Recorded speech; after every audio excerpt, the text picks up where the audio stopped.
Beekeepers hate wax moths, hate them with a passion. If I say wax moth, beekeepers get all sweaty and worried about what these things are going to do to their hives. So in this video, I'm going to do a little bit to demystify the wax moths and talk a little bit also about how to control them. And you hear me say them and the wax moths. That's because there are two species of wax moths that have a nearly global distribution that cause problem in honeybee colonies. One is larger, one is smaller, so they go by the common names greater wax moth and lesser wax moth. They're not the same species, completely different species, but similar life histories in a honeybee hive, and I'm going to talk about them both. Generally speaking, when wax moths go into a hive, they are attracted by the wax, just like the name implies.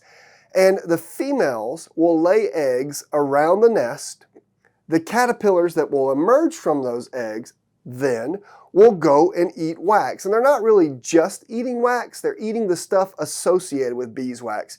Maybe dried feces that's on the wax, maybe excretia from the developing larvae that finally became pupae and emerged as adults. Maybe those cocoon type structures that the larvae spin as they go into their pupal stage. Stuff associated with the wax. Usually the darker the comb, the more palatable and desirable it is to the wax moth larvae. So they really like those dark combs that have all of that debris and stuff associated with it. So the caterpillars of both species will eat this wax, and they have slightly different behaviors. Now, it's really hard to compare both exactly the same, so I'm going to speak in generalities here, but in general, the caterpillars of the greater wax moth tend to tunnel eating wax at the comb midrib. So think about a comb. Now turn that comb sideways, and you've got cells coming out this way and cells coming out this way. The piece of wax that holds the cells on both sides is the midrib. So the greater wax moth caterpillars tend to tunnel around the midrib eating wax. And that can actually lead to a very specific condition in the hive called galeriasis. The greater wax moth's genus name is Galleria. So what its caterpillars produce in the hive is called galeriasis. And so what is galeriasis? So if you've ever looked at a comb before and you see worker bees with uncapped cells trying to emerge from their cells, they're fully mature adult bees trying to come out of their cells. Maybe you'll see a little patch of brood where the worker bees are trying to emerge but seemingly be unable to do so. Those bees were stuck in their cells by the webbing that greater wax moth larvae produce when they eat comb. So essentially, those now adult bees can't emerge from their cells because they're stuck in the base of it because the caterpillar has tunneled below them, eating and producing that webbing while it eats. So galeriasis. In contrast, the lesser wax moth caterpillars tend to not feed on the midrib, but tend to feed at the surface of the comb. So what they'll do is they'll have a line of uncapped cells. All the other cells around it are capped, and you're like, why is there a straight line of uncapped cells? This specifically happens in the brood area of the nest, where the caterpillar will go down the face of the brood comb and eating the cappings as it goes. So you may get a line of 8 or 10 pupae that are uncapped. We call this bald brood. The brood's bald. You can look in and see the developing pupae. And it tends to occur in a straight line or kind of a straight line that branches or goes a different direction. This is indicative of the feeding pattern of the lesser wax moth. Both the greater and the lesser wax moth can eat anywhere they want to on the comb, but they tend to eat in those two places. They will also defecate while feeding, and their feces are little black dots that will get on the outside of the bodies of the developing pupae. I've seen beekeepers send me pictures of pupae that they've pulled from their cells that have these feces stuck to their bees, and they're worried about what it is. It's just the feces that the wax moth caterpillars create by virtue of eating wax. Once these caterpillars, once these larvae have finished eating, they have to go through a pupation stage to become adults. And they do that by spinning a cocoon around themselves and emerging a lot like what you think of as a butterfly or a moth. It goes through all of those complete developmental stages: egg, larva, pupa, adult. Now, the wax moths, when they are larvae and begin to make cocoons, will often construct their cocoons on the walls of the hive or in the corners of the frame. And in the case of the greater wax moth, that larva can actually excavate divots into the wood before it spins its cocoon. So when you go and scrape these cocoons off, you get these boat-shaped divots in the walls of the hive, in the corners of the hive, on the frames, etc. And that can actually cause structural damage to the hives or to the frames if enough of these wax moths do this over time. Once both species finish pupating, they emerge as adults where they either go on to infest new hives or continue to infest the one at which they are. These moths are obscure little gray moths. There's zillions of species of little gray moths, but if you see moths in your hives, they are wax moths there to cause damage. So what is this damage? If you ask beekeepers, often they will say things like, wax moths are the greatest threat to my colonies. Well, that's not actually technically true. Wax moths don't eat bees. They don't fight bees. They don't eat brood. They don't fight brood. Instead, they're going after the comb. So wax moths are really secondary pests. When your colony is threatened by varroa or small hive beetles or some other thing that causes that colony to shrink away from the combs that are in the nest, that's when the wax moths start doing their thing. They will go to unprotected combs, completely consume those combs. They can reduce those combs to a pile of frass, which is larval feces, and webbing. I've seen entire combs completely consumed and left nothing but webbing and frass and debris from that comb. So as that colony is shrinking in the nest, the wax moths are taking over all of the comb around it, completely reducing it to rubble. Then your bees might die from this other thing, and you'll blame wax moths because you went into the hive and saw all this frass. Wax moths don't kill bees. They don't kill colonies. They only finish off the job of a primary stressor. So when we think then about wax moth control, it really occurs in two contexts. In the hive, in stored equipment. Why in the hive? Well, in the hive in the sense that, yes, they can eat the combs as there's a living, functioning colony in that hive.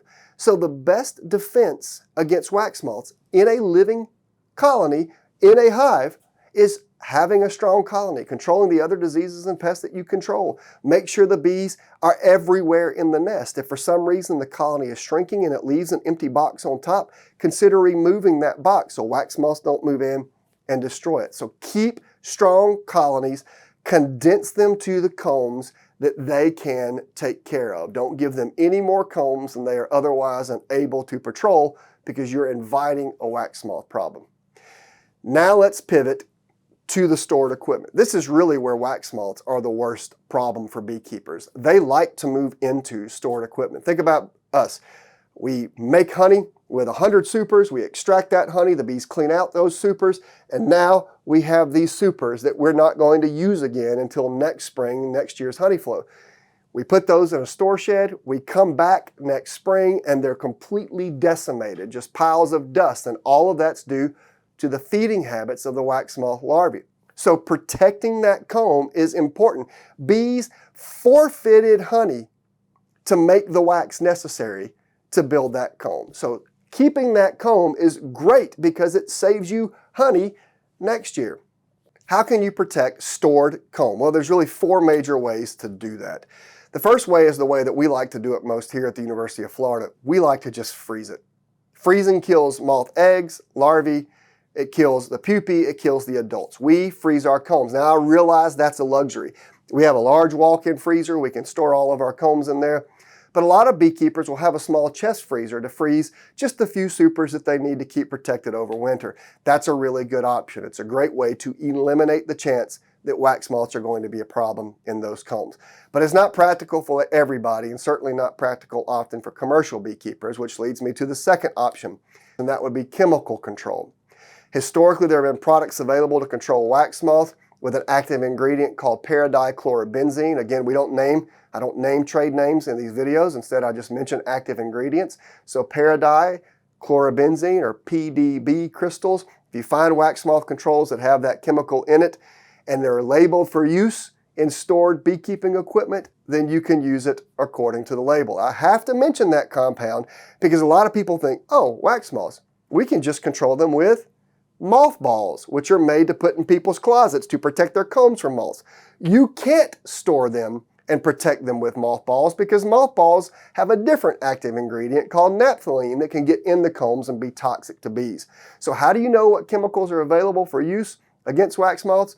Look at your beekeeping equipment supply catalogs because they can only sell labeled compounds for use. And when you get a chemical to use, follow the label. In the case of paradichlorobenzene, it'll probably talk about stacking supers, putting some of that compound so many supers high, and then you can protect that whole stack. But again, rather than me going to detail how to do it, follow the label, follow the label, follow the label, and only use registered products. Another type of chemical control option that's available are Bt-based controls. Bt is short for Bacillus thuringiensis. This is a bacterium that produces a toxin that kills wax moths. There are usually products available in beekeeping equipment supply catalogs, again, depending on where you live around the world, and they will be labeled for use on stored equipment. You can spray the combs.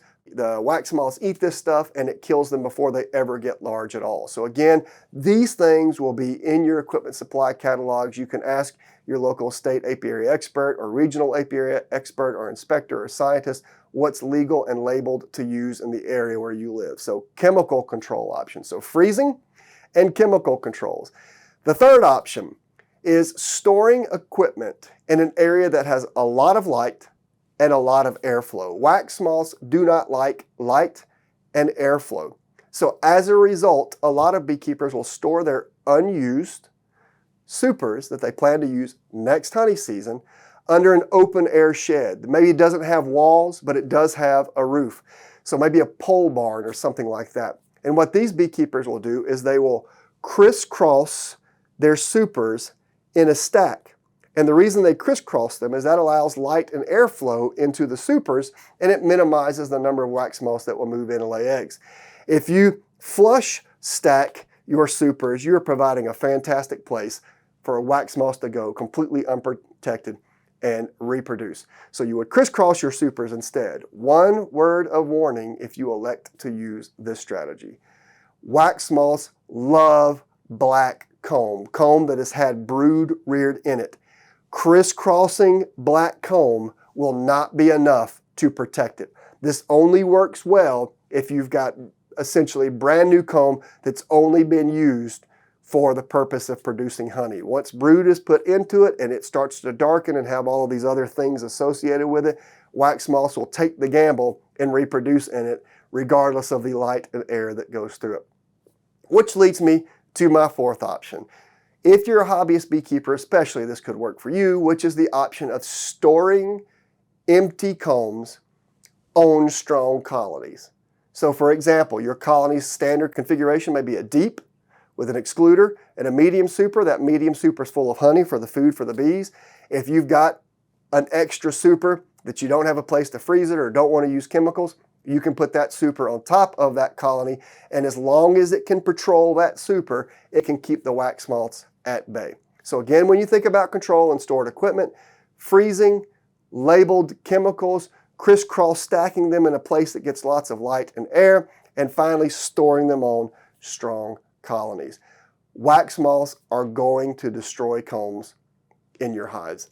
They're going to destroy combs that you have stored. When this happens, don't feel like a failure. It happens to all of us. But hopefully something I've shared with you today can help you protect most of your combs most of the time and keep these terrible hive pests at bay.